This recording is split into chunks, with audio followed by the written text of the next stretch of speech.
అదే RTV app వార్తల్ని క్షణాల్లో చదివే అవకాశం ఉంటుంది. ఒక న్యూస్ పేపర్, ఒక టెలివిజన్ ఛానల్ మీ చేతుల్లో ఎప్పుడూ ఉంటాయి. 12-13 సంవత్సరాల కిందట కోరుకుడు లక్ష్మీస్వామి వారిని అన్నవరం దేవస్థానం వారికి దత్తం ఇవ్వడం జరిగిందండి. ఆ దత్తం ఇచ్చినప్పుడు నేను కూడా ఒక పెద్ద మనిషిగా సంతకం పెట్టడం జరిగింది.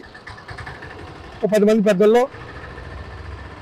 మరి తూర్పుగోదావరి జిల్లా కోరుకుడు గ్రామంలో లక్ష్మీస్వామి స్వయంభూ ఇక్కడ అన్నవరం దేవస్థానం వారు దత్తం ఇస్తే ఎంతో వైభవంగా ఎన్నో మాకు అభివృద్ధి చేస్తారని మేము ఎంతో ఆశించి నిరాశ అయిందండి. వారు వచ్చి 13 సంవత్సరాలు బట్టి కూడా అభివృద్ధి అంటే ఏమీ జరగలేదు.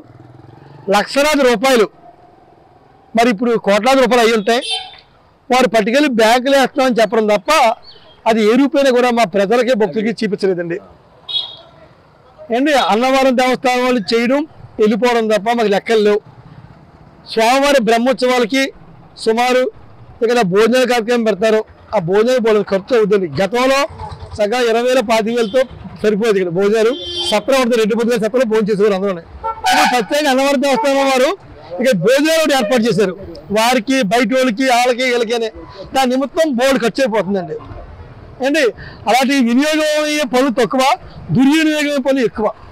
1, 2 అన్నవరం దేవస్థానం అభివృద్ధి అంటే ఏమీ చేయలేదు. గతంలో చిత్తూరు రవీంద్ర గారు ఎమ్మెల్యేగా చేశారు. 2 సార్లు పెందుతి వెంకటేశ్వర ఎమ్మెల్యేగా చేశారు. ఒకసారి జగ్గపూడి రాజా గారు ఎమ్మెల్యేగా చేశారు. మరి ఎంతమంది చేసినా నిమ్మక నీళ్ళెట్టే ఉందండి మా కోరుకున్న గ్రామం. అభివృద్ధి అంటూ ఏమీ జరగలేదు, జరగలేదు. వాళ్ళు చేస్తారో అని మేము అనుకుంటున్నాం, ఏమీ చేయలేదు. అర్థం చేయండి ఒకసారి మీరు. ఇవన్నీ కూడా ప్రైవేట్ డెవలప్ చేసినాయండి.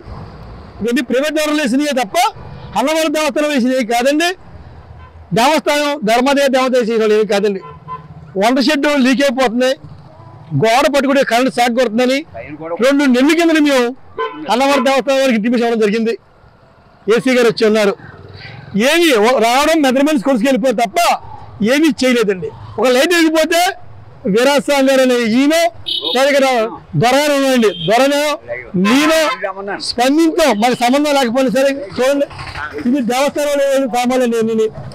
ఈ దేవస్థానం అండి ఈ అమౌంట్ అయితే మరి చాలా భక్తులు చాలా మంది వస్తున్నారు. ఇచ్చిన అమౌంట్ అన్నవరం దేవస్థానం వెళ్ళడం లేదండి. అక్కడే కూర్చుంటారు. తేడాపాలు జరుగుతుందని చెప్పేసి మాకు ఈ మధ్యకాలంలో మాకు చెప్పడం జరుగుతుందండి. అబ్బాయి మేము డబ్బులు ఇస్తున్నాం, ఫోన్ పే చేస్తున్నాం, ఎంతవరకు డబ్బులు వెళ్తున్నాయి, ఎంతవరకు ఇది ప్రభుత్వం దృష్టికి వెళ్తుంది, దేవస్థానం దృష్టికి వెళ్తుంది, మీరు ఏం చేస్తున్నారు, సర్పంచ్ గారు ఏం చేస్తున్నారని అన్నారు. నేను 3వ వార్డు నెంబర్ నుండి నా భార్య సర్పంచ్ లక్ష్మీశ్వరరావు, నా పేరు వీరగణేష్, ఈ వార్డు నెంబర్ నేను, అలాగే సర్పంచ్ కూడా. మరి సర్పంచ్గా మేము అడుగుతుంటే నేను సమాధానం ఏం చేసేటంటే శాస్త్రం అని ఏమీ చేయడం జరుగుతులేదండి. అంటే కొండమెట్లు తుడిపిస్తున్నాం కానీ, ఆవరణలో తుడిపించడం కానీ లేదు. వాళ్ళు జీతం సరిగ్గా ఇవ్వట్లేదు. అన్న సమారాన్ని పచ్చగా 8 ఉంటారండి. ఆ 8 పని లేదు. 10:30 స్టార్ట్ చేయాలి, అన్ని దేవాలయాలు. కానీ ఇక్కడ 11:30 స్టార్ట్ చేసి 1 గంట క్లోజ్. అది తక్కువ మందికి అర్థం భోజనాలు చెప్తే వెళ్ళిపోతారు చాలా వరకు. అధికారులు పట్టించుకోకపోయినా ప్రజలు మొరబెట్టుకున్నాం.